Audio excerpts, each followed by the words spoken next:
This is Robert. He's an interesting, yet strange young man. We watch as he sits alone, contemplating to himself. He's obviously troubled by something, yet I'm unsure if we'll ever find out what that is. But what are we really seeing here? He has an interesting haircut? Sure. Wears a golden watch that doesn't tick? Poser. And he wears old black boots with way too many cracks in them. For work, he plays piano by day. For fun, he drinks with his buddies at night. And sometimes to take things up a notch, he'll go on a date once a week. Or twice a week. Or 3 times a week. One day, Robert was walking out of the local grocery store, which he tended to do every so often. Man's gotta eat. Only on this particular day, something stopped him in his tracks. It was an envelope of cash lying on the ground. Unsure of how to react, Robert looked around for a moment, then looked back. It was a fresh stack of bills and had a red stain on it. Now I'd love to tell you that Robert left the cash where it was, or even turned it into the police, but he didn't. He simply dropped his groceries, picked up the envelope, and walked away. In fact, he was so infatuated with his new discovery that he left his groceries behind, which unfortunately for him were stolen soon after. He didn't feel good about what he'd just done, but he didn't feel bad about it either. To Robert, fate had specifically placed the money there for a reason, and it was better off his than anyone else's. So he continued his day. He went to work, looking over both of his shoulders as he did so. Then he went out, unapologetically spending his new cash on expensive bottles, expensive treatment, and expensive friends. He cheersed everyone around him, taking one shot, then another shot, then another shot after that. Finally, he checked his phone and received an enticing invitation from a lady friend. He pounded one more shot and he left. He drank more than he had in quite some time, and stupidly, Robert proceeded to get into his car. He looked for the right key, fumbled a bit, then he got in. He figured he could manage a quick drive. I mean, come on, he was Robert. This was his lucky day. Robert became easily distracted, ended up losing complete control of the vehicle, and our boy Robert hit someone. Let's talk about Haley. She's young, peculiar, wears dark clothing, and spends her time in obscure parts of town, like this subway, for instance. She's unpredictable and definitely lives by her own rules. She wears low-key punk rock boots, has straight dark hair, and always wears long coats. I mean always. But most interestingly, she has eyes that sometimes change color. And although she has a kind face and a unique style, don't be fooled. Haley claims to suffer from kleptomania. For those who don't know, kleptomania is an impulse control disorder that results in an irresistible urge to steal. And that's exactly what Haley does.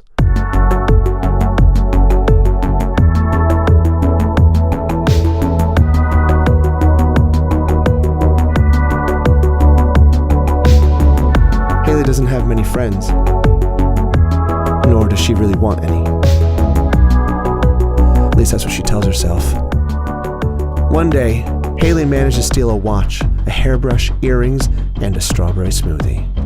Soon after, as she sipped on her stolen smoothie, Haley was feeling good about her successful robberies. It was just another regular day. That is, until she noticed something very odd.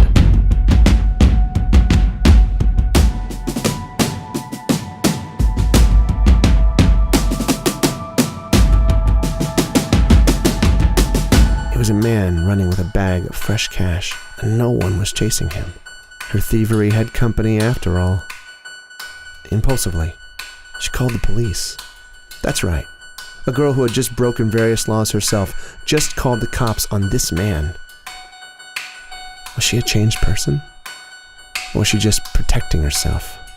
Well, a few moments later, she came across 2 bags of groceries sitting on the ground.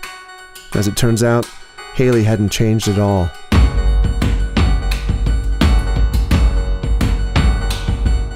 She completed her day by texting a fellow who she knew would respond right away.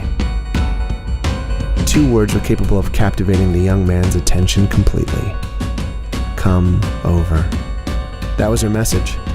This is it. This is her life. Let's move on to Anthony. Anthony is a criminal. Being a criminal is what he knows, it's what he thinks about, and it's what he does. Anytime he's tried to live life according to good morals, he's failed miserably.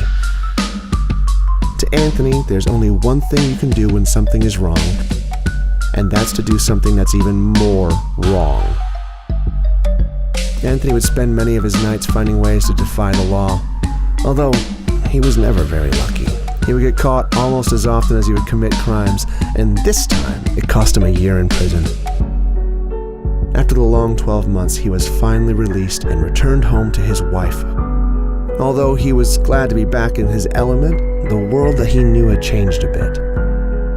Particularly his wife had changed, but he chose to ignore it. One day, as he was preparing himself a slice of pizza, Anthony noticed something peeking out from under the microwave. It was a letter.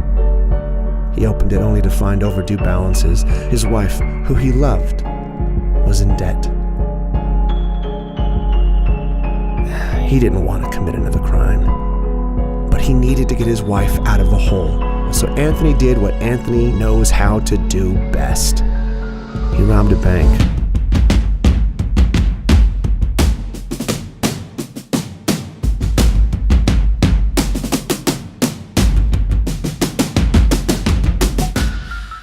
All seemed to be going well, until suddenly an officer stopped him in his tracks, causing a stack of cash to drop on the ground. And that was it for Anthony. What about Brenda? This young woman thrives on her independence, yet she has sad eyes, an addictive personality, and feels trapped in a world that only she understands. She serves coffee by day, works as a hostess by night, and spends the rest of her day watching time go by as she waits for her husband to be released from prison. Eventually, Brenda did find herself a distraction. It was online gambling. She quickly became obsessed. One day, as she was washing a few dishes, Brenda received the call that her husband was coming home. Initially, Brenda was thrilled to see her husband again. Thrilled. And eventually, however, she grew uneasy. Things were different. A few days later, a large bill came in the mail. And as to be expected, Brenda's gambling addiction had quickly eaten into her savings. It had finally happened. Brenda was in debt. She decided to hide the letter so her husband wouldn't see. Brenda then grabbed her coat, her keys, and left. She walked around the city streets all day with no motive or destination. Things were supposed to be perfect again, but instead she was in debt. She didn't know what she was going to do. Lost in her thoughts, Brenda got into her car that night, and before she could even buckle up, Brenda got hit. So, what does all this mean? Let's recap. Had Brenda not been addicted to gambling, she wouldn't have been in debt.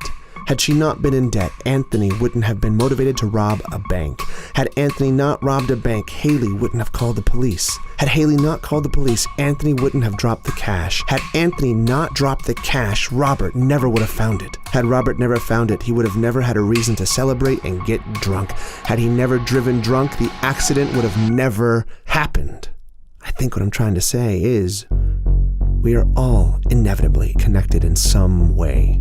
Every single one of us, all over the world. What one person does affects another. Like dominoes. One of us falls, and the other follows. And this keeps going, and going, and going, until we've all fallen.